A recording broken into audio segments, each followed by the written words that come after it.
कहानी की शुरुआत में हम एक लड़की को देखते हैं जो नकाब पहनकर अस्तबल से घोड़ा चोरी करने की कोशिश कर रही थी। तभी उसके पास रॉबिन नाम का एक लड़का आता है और उसे पकड़ लेता है।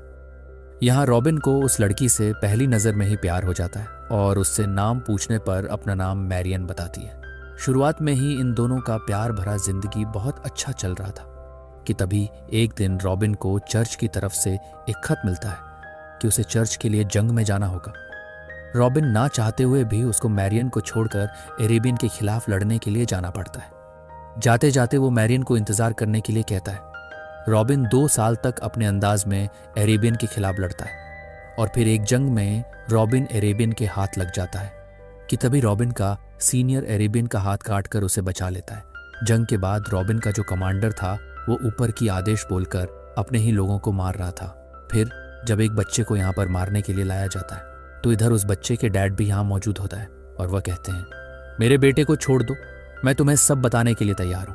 पर कमांडर कुछ नहीं सुनता।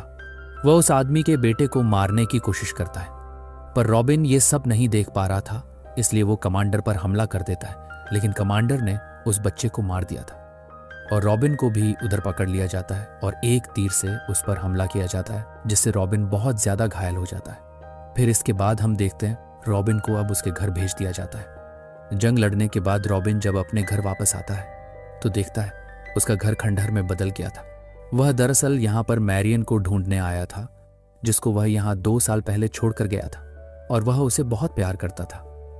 मैरियन ना मिलने के बाद फिर वह चर्च के फादर के पास जाता है जो उसका दोस्त था। फादर बताता है कि हमें यहाँ पर खबर मिला था कि तुम जंग में मर चुके हो, तो यहाँ के शेरिफ ने तुम्हारे घर को खाली करवा दिया और मैरियन को घर से बाहर निकाल दिया और अब वे इस शहर से बाहर रहती है जहां पर कोई भी नहीं रहता है। रॉबिन अब उस शहर में पहुंच जाता है जहां पर वह जाते ही अपने सामने मैरियन को देखता है। इससे पहले वह उसके पास जाता, मैरियन के पास एक आदमी खड़ी दिखा था जिससे मैरियन बहुत ही मुस्कुराकर बातें कर रही थी। इसको समझ आ चुका था कि मैरियन ने इसकी मौत की खबर सुनकर वो दूसरी शादी कर ली। ये सोचकर रॉबिन उसके पास नहीं जाता है और रॉबिन को अब नहीं पता था कि उसे अब क्या करना है। जब वह बाहर जाने लगता है तो इसके सामने एक आदमी आता है जो इसका रास्ता रोक रहा था। ये वही आदमी था जिसके बेटे को रॉबिन ने बचाने की कोशिश की थी, जो इसका नाम जॉन होता है। जॉन यहाँ का रॉबिन को सारे काले करतूतों के बारे में बताता है। जो अमीर है वह अमीर होता जा रहा है और जो गरीब है वह गरीब होता जा रहा है। जिसके बाद हम एक शेरिफ को देखते हैं जो इस शहर का लीडर भी था। वह सब लोगों को बता रहा था कि हमें जंग के लिए और भी ज्यादा टैक्स को बढ़ाना होगा। यहाँ मैरियन और उसकी हस्बैंड टैक्स के खिलाफ आवाज उठाते हैं पर शेरिफ को कोई फर्क नहीं पड़ता है। यहाँ पर मैरियन को यह पता चलता है कि रॉबिन जिंदा है और वह रॉबिन को देख लेती है। इस बात की उसे खुशी भी थी कि रॉबिन जिंदा है, पर कहीं ना कहीं उसे गम भी था कि आज वह रॉबिन के साथ नहीं है क्योंकि वह रॉबिन से आज भी प्यार करती थी। उधर हम रॉबिन और जॉन को देखते हैं जो शेरिफ के खिलाफ लड़ने के लिए पैसा चोरी करने का प्लान बनाते हैं और तभी वहां पर मैरियन भी आ जाती है जो रॉबिन से मिलना चाहती थी। जब वह उससे मिलने जाती है तो जॉन इसे रोक लेता है। वह कहता है, तुम कहीं नहीं जाओगे, मैं नहीं चाहता कि हमारे प्लान की किसी को भी पता चले। वह चाहता था कि रॉबिन अपनी पुरानी जिंदगी में वापस ना जाए और यहाँ लोगों की मदद करे। इसलिए जॉन रॉबिन को सेना के साथ लड़ने के लिए ट्रेन करता है। वह सेना पर तीर चलाने के कई तरीका सिखाते हैं। रॉबिन कुछ ही दिनों में निशाना लगाने में एक्सपर्ट बन जाता है। फिर उसके बाद रॉबिन खजाने का जगह पर जाता है जहां पर सारा टैक्स का पैसा रखा जाता था। वह वहां पर सभी सेना को अपने तीर की निशाने से हमला करके मार देता है और सारे खजाने को लूट लेता है। फिर वो उस जगह जाता है जहां पर सभी लोग टैक्स दे रहे थे। ये वहां पर सबसे ज्यादा टैक्स देता है। पैसा इसने इसलिए दिया था ताकि ये यहाँ पर शेरिफ और लोगों का भरोसा जीत सके, और होता भी ऐसा ही है। शेरिफ जब यह देखता है तो वह रॉबिन से काफी इंप्रेस हो जाता है। उसके बाद जब वो यहाँ से जा रहा था तभी इसके सामने मैरियन आ जाती है। ये उसे कहता है, देखो हमारे दरमियान जो भी था अब सब कुछ खत्म हो चुका है। इतना कहकर जॉन रॉबिन को बुला लेता है। रॉबिन अब दूसरे खजाने के जगह पर जाकर ढेर सारा खजाना लूट लेता है और एक बैग खजाने को मैरियन के घर के बाहर भी रख देता है क्योंकि वह जानता था कि मैरियन को भी पैसों की जरूरत थी। दूसरी तरफ यह दिखाया जाता है कि शेरिफ का चर्च फादर उसके पास आता है और उसको खजाने चोरी होने का खबर देता है। शेरिफ ये सुनकर काफी परेशान हो जाता है। उसके बाद शेरिफ चर्च फादर को सेना का पहरेदारी बढ़ाने को कहता है ताकि अब दोबारा चोरी ना हो सके। उसके बाद फादर जाकर मैरियन को भी बताता है कि सरकारी कहजाना चोरी हो रहा है। मैरियन उससे कहती है कि जो भी कहजाने को चोरी कर रहा है वह गरीब लोगों की मदद करना चाहता है।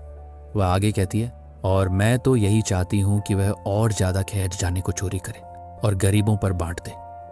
रॉबिन भी यहीं पर छिपकर मैरियन की बातों को सुन रहा था, जिसके बाद रॉबिन दोबारा से खजाने को चोरी करता है और वह खजाने को गरीब लोगों में बांटने लगता है। रॉबिन की तीरंदाजी बहुत अच्छा था, वह निशाना लगाने में एक्सपर्ट था। लोग अब उसको अपना हीरो मानने लगे और इसलिए उसका नाम उन्होंने रॉबिन हुड रख देता है। शेरिफ इन सब बातों से परेशान हो चुका था, इसलिए वह एक मीटिंग रखता है और उसमें रॉबिन को भी बुलाता है। उस मीटिंग में शेरिफ रॉबिन को बताता है कि अब हम किसी भी हालत में चोर को पकड़ेंगे। जब रॉबिन यह सुनता है तो वह जॉन के पास जाता है और वह दोनों सारे खजाने का लूटने का प्लान बनाते हैं। प्लान के मुताबिक खजाने की गाड़ी के सामने जॉन आकर सेना का ध्यान को अपनी तरफ खींच लेता है और रॉबिन घोड़ा गाड़ी के नीचे लटक जाता है जहां पर ये लोग खजाने को ले जा रहे थे। तो तभी उधर एक आदमी रॉबिन को देख लेता है और वह चोर चोर चिल्लाने लगता है। फिर उसके बाद सभी सेना रॉबिन पर तीर वार करने लगता है, लेकिन रॉबिन बहुत अच्छा तीरंदाज था। वह सभी लोगों को मार देता है, लेकिन उसके पैर पर एक तीर लग जाता है। फिर भी रॉबिन वहां से भाग निकलने में सफल हो जाता है।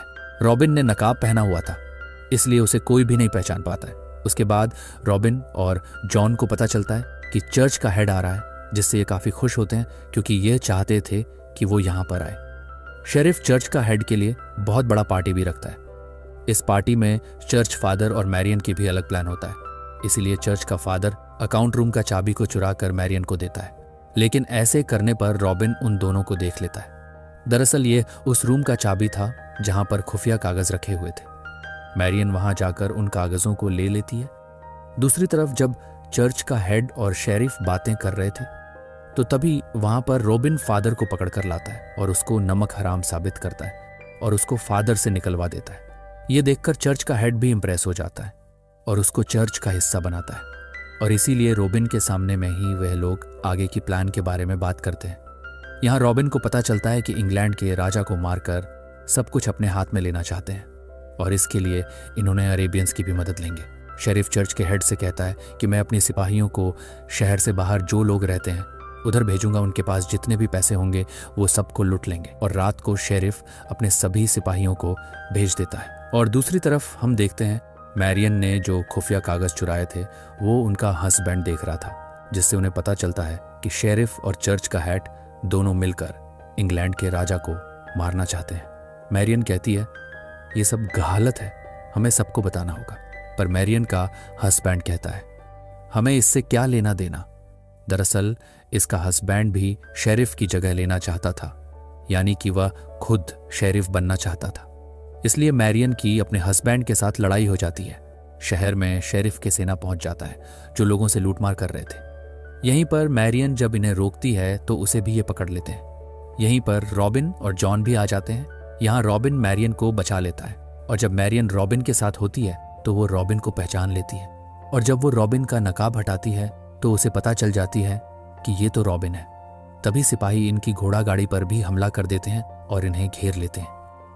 जॉन यहाँ रॉबिन को भगाने के लिए कहता है और वह खुद सेना के साथ सामना करता है, पर सेना जॉन को पकड़ लेता है और उसको शेरिफ के सामने पेश किया जाता है।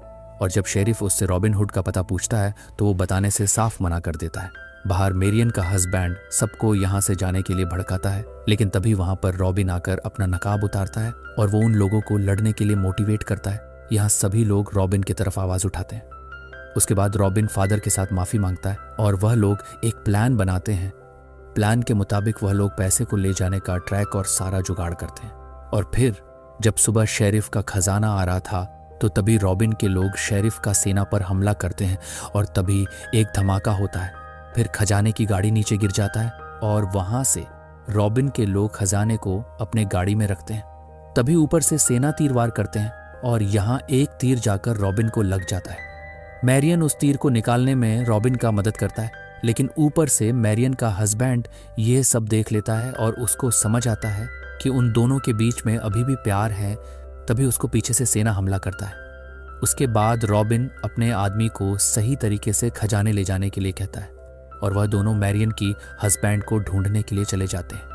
यहाँ मैरियन की हस्बैंड मैरियन को यहाँ से जाने के लिए कहता है, क्यों कि वह उसको धोखा दे रही थी।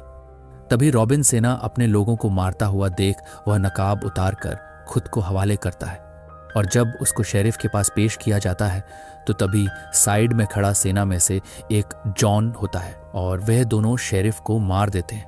यहां तक लगता है हैप्पी एंडिंग हो गया, लेकिन बदले की आग से भरी मैरियन के हस्बैंड चर्च का हेड उसको शेरिफ बनाता है। उसके बाद शेरिफ यानी मैरियन की हस्बैंड रॉबिन हुड के खिलाफ लोगों को भड़काता है और लोगों को पोस्टर दिखाकर पकड़ने के लिए दावा करता है। तो तभी रॉबिन पोस्टर पर तीर वार करके उसका चैलेंज को एक्सेप्ट करता है और इसी के साथ ये कहानी खत्म हो जाता है। कहानी पसंद आया तो वीडियो को एक लाइक और चैनल को सब्सक्राइब करें। मिलते हैं अगले वीडियो में, तब तक के लिए गुड बाय।